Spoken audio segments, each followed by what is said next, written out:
Hi, I'm Deborah Helsing, and I'm co-director at Minds at Work. And I just wanted to share with you a little bit of some immunity to change work that I've been doing during this pandemic.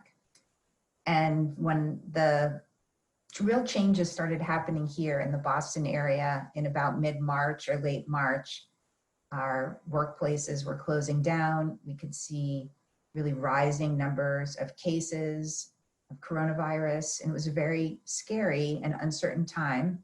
And I could see that all of this uncertainty and suffering and terrible news really was affecting my mental state. And I wanted to do the best job that I could of thinking, how do I want to maintain the best mental state, the best sort of psychological state to help me handle this situation?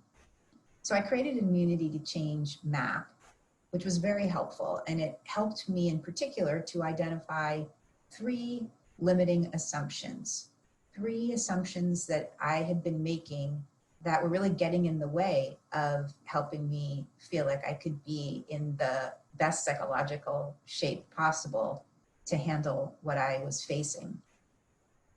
So one of the assumptions that I was making was first that I was assuming I should be resisting all of this change and loss. You know, I was checking the numbers fairly regularly to see how the number of cases of coronavirus continued to just, climb exponentially, how my town and county and state and country compared to other regions.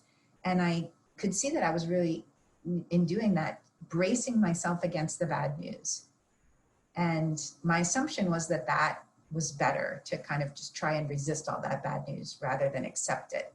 And similarly, as work that I was doing, projects and programs were either shifting to online, or many were being canceled or postponed. Again, noticing that assumption that I should be resisting those changes as opposed to accepting them. A second assumption that was connected to that was that there, in some way, that this was like a zero-sum game and that there were going to be winners and losers. So like in looking at the number of cases, I would see how the numbers in my town or county compared to others around me, and feeling particularly disappointed when the numbers in my region were higher than in others. Sort of feeling like it would be reassuring to me that I would feel somehow safer if those in my area were better. And that I could see was reflective of kind of setting up this idea of there are winners and losers here, and I've got to figure out how to get on the winning side. And that was both limiting my ability to feel like I could focus on what was in my control, and to feel like I could have a better mental state, a healthier mental state. And then a third assumption that I was making was that I should somehow try to be able to predict and control what is going to be happening next, and to kind of see what the longer term, bigger picture was going to look like, and that I was either going to get it right or wrong in my predictions.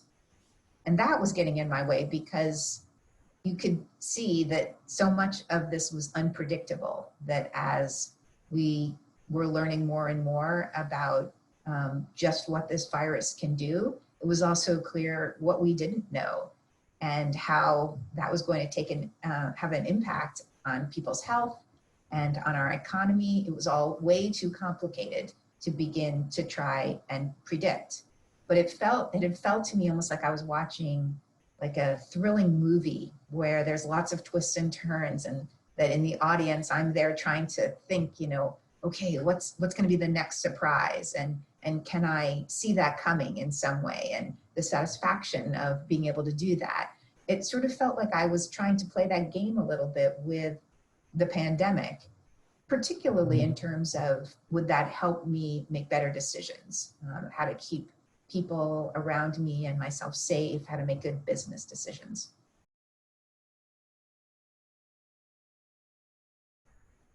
So I began to test these assumptions, and I started fairly simply by just not checking so regularly all of the data about how cases were changing, how the numbers of cases were changing and the numbers of death were changing, and just trying to pay attention to the data about how I was feeling and how my thinking was changing as I was doing that. And first, it was clear that there was really no reason to think that this like winning, losing mentality was useful in that situation, because much of it I had no control over in terms of how those numbers would change.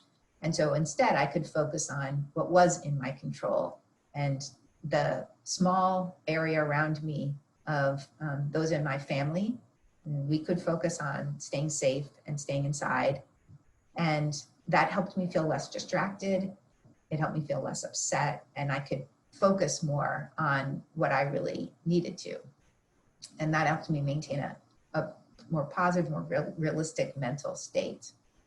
Then I also was exploring this assumption of being able to predict and control what was going to happen next. And one way that I began to challenge that assumption was by saying, okay, given that we don't really have much of a sense of what's happening too far down the road, what are some small, safe experiments we can run at work of programs that we can either shift to an online space, that we can, adjust in some ways so that they're more likely to be effective, as well as new projects and possibilities that we could try out and see, is that going to be effective? Are people interested in those kinds of programs? And that both helped me shift away from the loss that I was feeling of work that wasn't going to be happening, at least not in the near future, and to let go of this sense that I needed to have some big brand long-term strategy, that these small experiments would allow me to learn more quickly what seems to work, what seems to generate interest, and that we could proceed in that way as a series more of like shorter term responses that would allow us to learn a lot and also feel like we were able to proceed based on a smaller number of factors that we were trying to keep track of. So those are two tests among many that I've continued to run. And as I'm running more and more tests, I'm really interested in all the things I'm learning about my big assumptions and beginning to replace some of those limiting big assumptions with new ones that feel more effective to me and that allow me to effectively change the kinds of behaviors that were getting in my way so that I can be in a better psychological state for handling this very uncertain, terrible time.